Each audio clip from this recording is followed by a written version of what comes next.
And I am overjoyed to be here with you today as you close the crusade called Light Up Luwero for Jesus. Mpeereddwa omukisa omunene okubeera wamu nammwe olwaleero nga mukomeekereza olukuŋŋaana lwammwe olubadde olw'okwasa etabaaza mu Luwero. What a beautiful theme, Light Up Luwero for Jesus. Ye bannange nga mwagiwa omutwe omulungi ennyo okwasa etabaaza mu Luwero. Yes, really. When my daughter Patience invited us to be present at the closing of these days, muwalaffe omusumba Patience bwe tuyita okubeerawo nga mukomeekereza ennaku zino, I knew that it was an appointment I couldn't miss. namanyira ddala nti mukisa munene nnyo era nga gulimu ensisinkano okubeera mu kifo kino okw'obwa Katonda. This is because Luwero has a special place in the nation and in my heart. Kino nno lwakubanga Luwero erina ekifo eky'enkizo mu ggwanga lino ate era ne mu mutima gwange. We all know that Luwero Triangle was the place that nurtured the revolutionary movement that ushered in freedom and liberty in Uganda. Tumanyidde ddala nga Luwero ye yawa enkizo n'erera era n'ereetawo omukisa ogw'eddembe lye tweyagaliramu olwaleero mu Uganda. The Bush War that was fought here brought freedom to Uganda. Olutalo olwalwanira mu nsiko eno lwaleeta eddembe mu Uganda. But it is true that it also brought a lot of pain to the people of the land who paid a very high price. Naye era tekyegaanika nti lwaleeta n'obulumi obw'enjawulo mu bantu abangi omwali okusasula omuwendo ogutali mutono. There was a lot of bloodshed during those years, and when it finally came to an end, Luwero was like the valley of the dry bones spoken in the biblical story of Ezekiel chapter 37. I'm sure many of you know about it. Bwewaawo waaliwo okuyiwa omusaayi kungi era ne ku nkomerero y'olutalo Luwero yafaananira ddala ng'ekiwonvu eky'amagumba amakalu ekiwandiikiddwa mu kitabo eky'Ezekieri essuula eya 37 gye nkakasa nga abasinga ku mmwe mugimanyi. When I first came to Luwero in 1986 after the war, mulundi gwange ogwasooka okujja mu Luwero mu 1986 ng'olutalo lwakaggwa. It was painful to see what had happened in this area. Kyaleeta obulumi bungi nnyo okulaba ekyali kituuse mu kitundu kino. There were bones, as you remember, that were collected in some places, and the bones were many that were piled up in different areas as memorials to those who had lost their lives as a result of the war. Waaliwo amagumba mangi era abasinga nga bwe mukimanyi gaagenda nga gakuŋŋaanyizibwa ne gateekebwa mu bifo ebyafuuka ebijjukizo. The war also created many orphans, as you know, as children were left alone without the protection of their parents. Olutalo lwaleka bamulekwa bangi nga bwe mumanyi n'abaana abangi abaali babuyaana nga tebalinaako kubikibwako kw'abazadde. You know the organization we formed that took care of the orphans in Luwero, and not just Luwero, in Uganda, but even up to now we have a home in Masurita. Those of you who are in this area know that Luwero still has a home in Masurita. Era mukimanyi nga waaliwo okukuŋŋaanya n'okuddaabiriza abaana abo bamulekwa n'olwaleero mu Masuuliita abasinga mumanyi wakyaliyo ekifo ekyo awalabiririrwa abaana bamulekwa. And we used to work with people here in Kasana, the Dangers, and the man who's now in charge of Kasana. I know him so well. He was young, as many of us were young at that time. I was surprised to see a very old gray hair. Today I couldn't tell. I had to ask him to take off the mask to know whether he's still the one or whether it's a different person. twakoleranga wamu n'omutandisi w'ekifo kino mu kiseera ekyo naye yali akyali muto nga naffe bwe twali neewuunyiza leero okusisinkana omuntu afuuse kinvinvi kimpaliriza okumugamba okuggyako akakookolo nsobole okakasa oba y'oli gwe mmanyi. But of course that applies to all of us. We were young at that time, now we are old. Weewaawo ffenna tuzingirwamu mu nsangi ezo ffenna twali bavubuka naye kaakano tukaddiye. But since the war ended, the journey has not been easy. Naye okuva olutalo bwe lwaggwa era olugendo terubadde kuseereza ligenda mugga. It has not been an easy one for Luwero to come out of the spiritual, emotional and physical trauma of those years. Terubadde lwangu Luwero okusumululwa okuva mu busibo obw'omwoyo n'obusibo obw'endowooza olw'obulumi obw'ekiseera ekyo. And it is true what Bishop Luwero was saying, that a spiritual problem really crippled the work that could have been done here in Luwero, a spiritual problem. Era ddala omulabirizi Bishop Luwero kyabadde agamba nti ekizibu ky'omwoyo kyalemaza oba kyaziŋŋamya enkola y'emirimu mu kitundu kino. Yes, that is very true, and I know that you know it. Era mmanyidde ddala nga mukkiriziganya nange nti ekyo kye kituufu. Even when development has surged through the rest of the country, it has been a slow and painful journey here in Luwero. Tiwadde ng'enkulaakulana esaasaanidde ebitundu ebirala eby'eggwanga naye mu kitundu kino eky'e Luwero ebadde ya kasoobo. And for me, because I've been in Karamoja, I know how the spiritual problems of an area and the blood shed of people in an area can really cripple that area for a long time until they are opened up spiritually. We did this with Bishop Luwero in Luwero, in Karamoja. That's when Karamoja was freed and started running. Kati nno nze kino nkirinako obujulizi ng'omuntu abadde e Karamoja.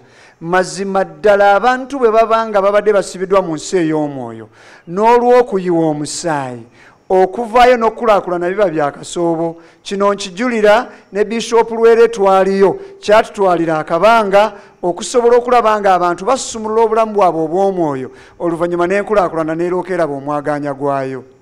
Because you know, in the Bible, when Cain killed Abel, God said that the blood of Abel was crying out to God. Kubanga mwenna mumanyi okusinziira mu byawandiikibwa Kayini bwe yatta Abel, Bayibuli egamba nti omusaayi gwa Kayini gwakaabiriranga Katonda. So the blood that has been shed in Luwero, the blood that was shed that I know of in Karamoja, which was not war as such, but they had been at war for a long time because of cattle rustling, because of their very difficult culture. That blood was a spiritual problem, and they were moving in the dark. It was like they lived on the periphery of Uganda, and they seemed to have a different way of life, a different government, different beliefs, and development could not move in Karamoja. That is why I'm very thankful to God, because He always has His appointed time. Yensonga lwaki ndi musanyufu era neebaza nnyo Mukama kubanga buli kiseera aba n'entuuko z'ebiro. I believe this is His appointed time to visit Luwero in a special way. Era mmanyidde ddala nga zino z'entuuko ez'okukyalira Luwero mu ngeri ey'enjawulo. It is a special time for Luwero. It is only God who can bring the spiritual healing and restoration to the hearts and minds of people so that they can move on with their lives. kino kiseera kya nkizo mu bulamu bwa Luwero kubanga Katonda ye yekka alina obusobozi obw'okuwonya endwadde z'omwoyo n'ez'endowooza n'okuggula amaaso g'abantu ag'omwoyo okusobola okubanga obulamu bwabwe butambula bulungi. We as people can partner with God through repentance. Ffe ng'abantu tusobola okukwataganira awamu ne Mukama nga tuyita mu kwenenya. A spirit of brokenness and forgiveness towards others. Omwoyo ogw'okumenyeka n'okwenenyeza n'okwetonderagana buli omu eri munne. We can choose to let go of the past and release our hearts and pain to God so that we can receive the future He has for us. Tusobola okusalawo okulekera ddala eby'emabega n'obulumi bwabyo ne tubita ne tusumulula emitima gyaffe ne tukunuukiriza ebyo ebiri mu maaso Katonda by'atutegekedde. The Bible says in Jeremiah, as you know, chapter 29, verse 11, in quotes, "For I know the plans I have for you, the plans to prosper you and not to harm you, to give you a future and a hope." God has good plans for Luwero and the whole of Uganda, and it is only as we surrender to God's love and power that we will experience complete restoration. Katonda alina ebirowoozo ebirungi eri Luwero ne Uganda yonna okutwalira awamu, naye ekigera kye tunaakomya okwewonga n'okwewaayo gy'ali kye kijja okuleeta okusumululwa okwannamaddala. And I'm also thankful to see the church playing her role in the life of the nation and the community. Ndi musanyufu bya nkizo okulaba nga ekkanisa yeenyigiddemu okubanga naye ekola ekitundu kyayo okuleeta okusumululwa eri ekitundu n'eggwanga. There are things that are spiritual and there are things that are natural. Waliwo ebintu nga byo bya mwoyo ddala n'ebirala nga bya mubiri ddala. As Bishop Luwero was saying, indeed, the Church of Jesus Christ has authority to confront spiritual darkness in the nation and bring deliverance. Jesus declared in Matthew 16:18, in quotes, "Upon this rock I'll build my church, and the gates of hell will not prevail against it," unquote. Yesu yayogera mu Matayo 16:18 n'agamba nti nange ndizimba ekkanisa yange ku lwazi luno n'emiryango egy'emagombe tegirigiyinza. This means that the church has spiritual authority to confront spiritual darkness in the community and deal with spiritual issues in the land. Kino kiraga kati nti ekkanisa erina obuvunaanyizibwa obw'okwaŋŋanga emyoyo egifugira mu bitundu n'ewangula emyoyo egyo n'ereeta okusumululwa mu ggwanga. I am very glad that the church in Uganda is waking up to this truth and working to be the light that Jesus said we should be. Ndi musanyufu nti ekkanisa ya Kristo mu ggwanga ekitutenga ensonga era ekikutekka nnabwala okulaba nga ddala eggwanga lyaffe lisumululwa. I know that the president has grieved over Rwabogo a lot of the time, searching for leaders who could come and move people to transform their lives, to transform their families. Many times, changing people, trying this, trying that one. But the development journey has been very difficult, as you all know. Not because the government forgot, that is not true. The government did not forget Luwero, but there was a problem right here in Luwero that is really spiritual, and I believe that God now has a purpose to free Luwero once and for all. If you remember, right after liberation, the first leader who came to Luwero was Mzee Kiseka. Bwe muba musobola okujjukirira ddala amangu ddala nga twakava mu meenunula omukulembeze yasooka yali Kiseka.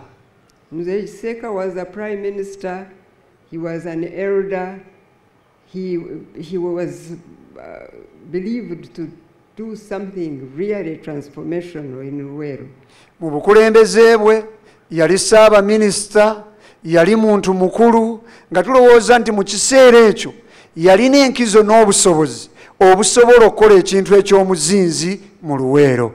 And thereafter, more and more leaders have come, ministers have come, ministers for Luwero. N'oluvannyuma baminisita ab'enjawulo bazze babaawo ku lwa Luwero.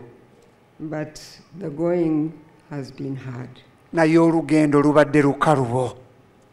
Now, in Ezekiel chapter 37, God sent the prophet to speak to the valley of the dry bones. Mu Ezekiel essuula eyo eya 37, Katonda yatuma nnabbi n'amugamba agende alagule eri amagumba amakalu. So if you remember in the Bible, it says there was a valley full of dry bones, and there were many, and they were dry. Era abayinza okujjukira waaliwo ekiwonvu nga kijjudde amagumba ng'ate mangi nga makalu. As a prophet prophesied, the dry bones began to come together again, bone to bone and joint to joint. Nabbi n'alagula eri amagumba okuddamu okwekuŋŋaanya gabeere nga geeyunga gumba ku linnaalyo, nnyingo ku nnyingo. Then flesh covered the bones, and they stood up on their feet as an army of Israel. N'oluvannyuma omubiri ne gwegatta ku magumba ago ne gayimirira ne libeera eggye ery'amaanyi erya Isirayiri. I think that is really it is moving. It can give you hope, because God knew that that was an army, but it had been destroyed. They had become dry bones. They were there for a long time, I think, but this is a time when God sent a message. And these bones became human again, and they stood up as an army of Israel. Manyidde ddala nga kino kiyinza okubazzaamu essuubi, kubanga amagumba ago agaali galabika nga agatali amalamu, Katonda yagatunuulira n'amanya nti gasobola okuddamu obulamu, era ne gaddamu okusobola okulabika nga gakola ekyo Katonda kye yali ayagala, ne wabaawo essuubi ly'okuzzaawo eggye. Ekyo naffe kisobola okutuwa essuubi okusinziira ku mbeera yaffe. When the wind blew, the Spirit of God came into the dry bones, and they lived and became an exceedingly great army. I believe Luwero has been the valley of the dry bones, but this is God's appointed time, and He has used Patience and CNC, a very small young church, but God uses ordinary people like CNC. Manyidde ddala nga bwe kyali mu kiwonvu ekyo Katonda yaleeta embuyaga nessa obulamu, abantu ne baddamu ne babeera obulamu. Bwe gutyo bwe gugenda okubeera ne ku Luwero. Katonda akozesezza omusumba Patience ne CNC, ekkanisa etali yatutumu entono, era nga bw'eri enkola ya Mukama okukozesa abantu aba bulijjo abatono ne baleeta enkyukakyuka. Yes, the bones are coming together and are standing up on their feet. Finally, the Spirit of God is coming into the dry bones so that they can live again, and they are exceedingly great army. And I trust that Luwero will now be an exceedingly great army of God in Uganda, and you will really be heard from corner to corner in this land. Luwero is a special place. It has a special authority in the country to birth new seasons and things. I believe that God is birthing a new season in you and through you in our country.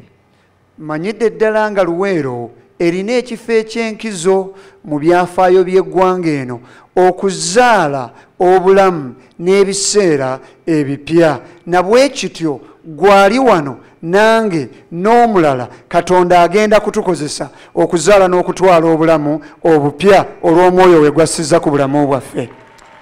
I trust that in the days and weeks and months to come, we will see Luwero begin to shine for Jesus, and your light will be a great light indeed. Manyidde ddala nga mu nnaku, mu wiiki ne mu myezi ekitangaala kya Luwero kigenda kututumuka nnyo. I trust God that his work of restoration will be so complete that Luwero will no longer be known for the dry bones of the past, but for the power, for the love, for the joy, peace and prosperity that God is now ushering in.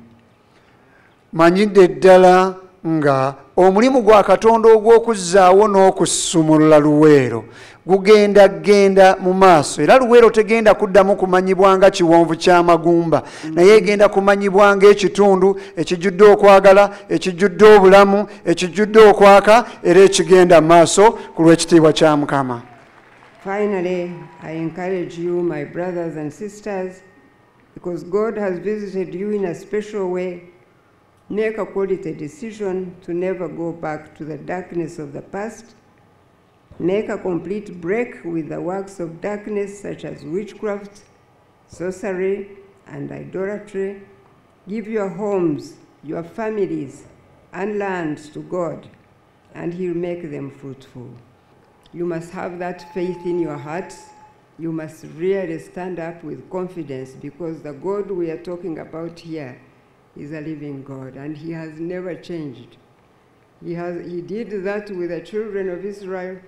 He still does the same things if we believe Him. Twala obuvumu, twala okukkiriza, kinywereze ddala mu mutima gwo ti Katonda eyakikola eri mu Isirayiri ye Katonda y'omu, takyukanga, alina obusobozi obusobola okukola ekintu kye kimu naffe gye tuli.